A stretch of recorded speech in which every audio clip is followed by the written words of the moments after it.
Hey, welcome back to Business 101, Introduction to Business. We continue now with this 7th video in our series on ethics and corporate social responsibility. We've looked at a basic definition of corporate social responsibility and the stakeholder approach to CSR. Now we're going to look with more detail at the way that actual companies approach CSR responsibilities, how they actually end up making ethical choices, how to position themselves, how to choose behaviors and policies with regard to corporate social responsibility. Now, I thought that we would be illustrative for us then to consider a couple of short videos regarding the Volkswagen Corporation to first take a look at this topic. The first is a pretty popular commercial that was aired during Super Bowl season. And the second is an analysis of the recent scandal that Volkswagen went through with regards to diesel automobile emissions standards.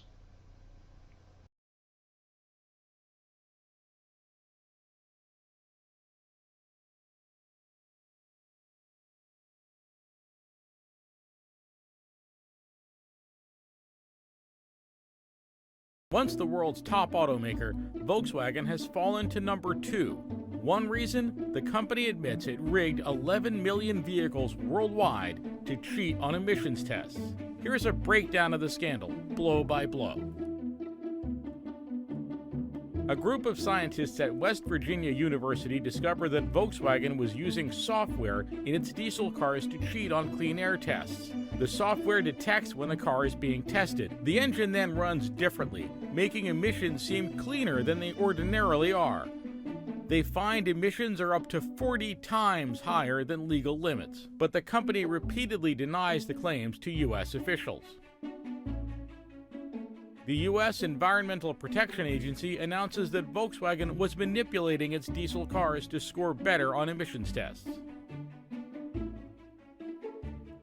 Volkswagen admits rigging 500,000 cars in the U.S. to work around emission laws. But the company's problems are bigger than that.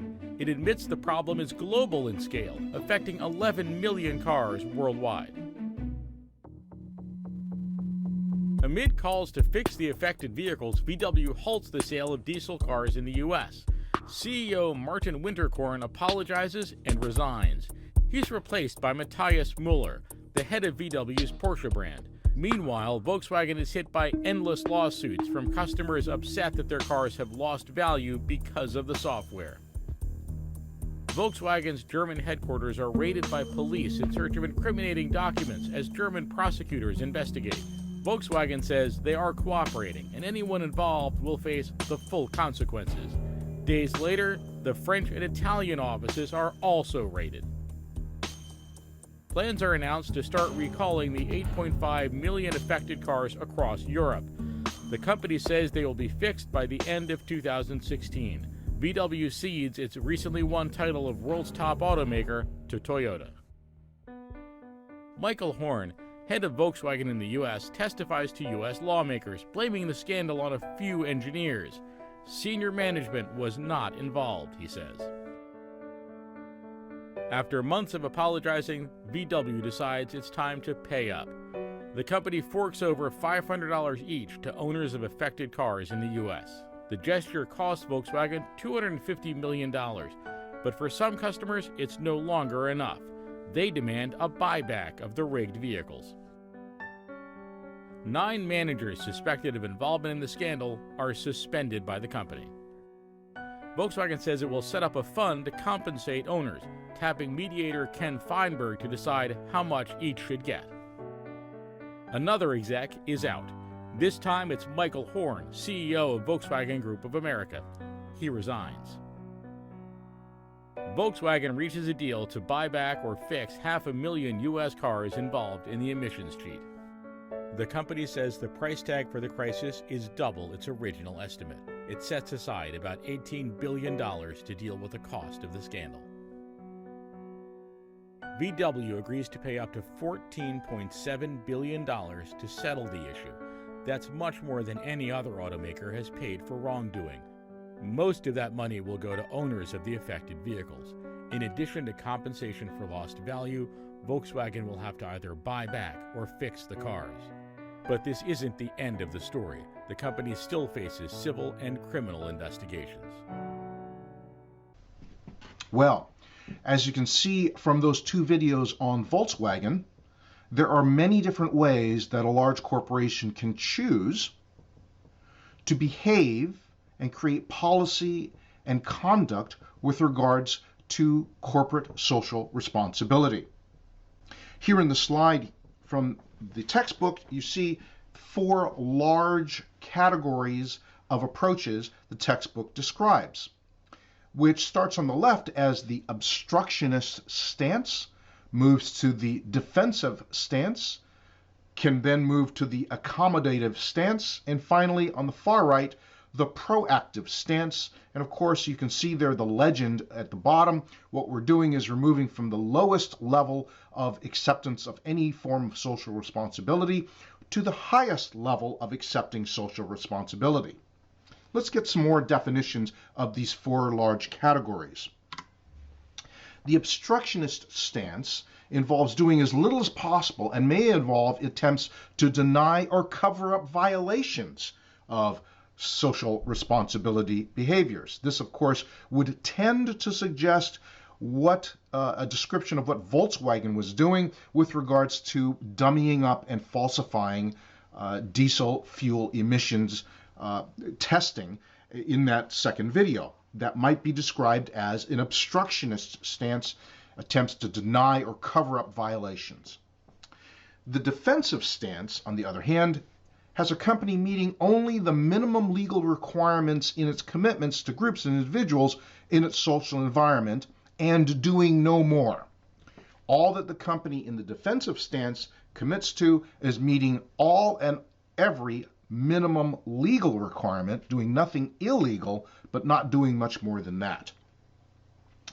The third stance there, the accommodative stance, a company, if specifically asked to do so, exceeds legal minimums in its commitment to certain groups. You see many companies doing this kind of thing when, on occasion, it may contribute to a local sports league or some local charity or a movement within the local community. It will, on occasion, exceed the legal minimums, but that is simply an exception. It is a one-time kind of a thing. And then finally, you see here the fourth stance, the proactive stance, a company that is actively seeking opportunities to contribute to the well-being of groups and individuals in its social environment. In fact, typically companies that fall in this fourth group, the proactive stance, this was part of the mission when the company was founded. It's part of the founder's vision and mission for the company to make some sort of active contribution to the well-being of groups and individuals in the social environment. And you see this, for instance, from the previous lecture. We ended up looking at that video with describing the efforts of Salesforce.com, and there are many, many other organizations even that we've looked at in this class that would tend to fall into this fourth group, the proactive stance of social responsibility. Now, the point being here simply that if, as a company, you have decided to commit some level of resources, some money, towards trying to make an impact for the betterment of your stakeholders, you really have to, like any business initiative, you have to try to measure what are the actual results of the money that's spent and invested towards social responsibility. And that involves, as you see here on the slide, a corporate social audit, which the textbook will describe as a systematic analysis of a firm's success in using funds earmarked for meeting its social responsibility goals. For instance, if you as a company have committed during the last calendar year to devote $100,000 towards social responsibility goals, what results did the money actually bring over the last 12 months? Someone needs to do an audit and check, because what if all those funds simply went to pay, say, payroll to the director of the organization you set up to handle social responsibility goals, but didn't do anything else than that, right? Then the money's clearly wasted. Didn't really accomplish anything except paying somebody's salary. What were the actual results? How did you actually succeed in making an impact in the society around you? That requires a corporate social audit so that you know you're actually accomplishing what you sought out to do, and you can make adjustments for next year's funding, etc., etc., etc. So a corporate social audit is really the only way for you to evaluate whether your organization is actually getting any bang for the buck, is actually making any real impact with the monies, funds, and resources that you spent towards those goals. Very important aspect of actual CSR work. This next 3 slides then shows you that large corporations that we know the names of, you can see some of the names in the left-hand column here, really have contributed in significant ways to the society and the world around them. Some of these companies have become a little infamous in some areas because of some of the things they do that we wish they wouldn't or wish they would do differently, but nevertheless you cannot deny as you see the total giving numbers in these next 3 slides. This, by the way, is in your textbook as well, right? You can see the amount of money, the millions of dollars that these companies have actually contributed to try to make an impact in the world around them, to make an impact, to be a good citizen in the sandbox playing with others. Now, along those lines, I thought it might be helpful for us to also take a quick look at a much, much smaller company than any of these million-dollar philanthropic corporation foundations we're looking at in these 3 slides here, but instead to look at a small little company based in San Francisco, which is purpose-built to try to accomplish something durable on behalf of one of the largest societal problems we face today, the problem of the homeless. This is a company called Miracle Messages.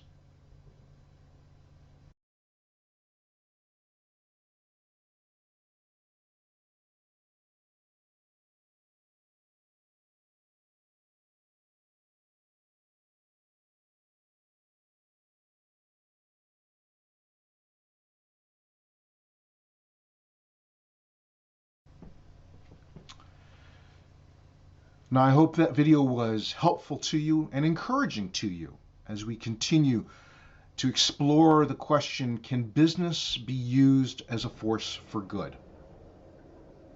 What did Miracle Messages do, which I think is just sheer genius?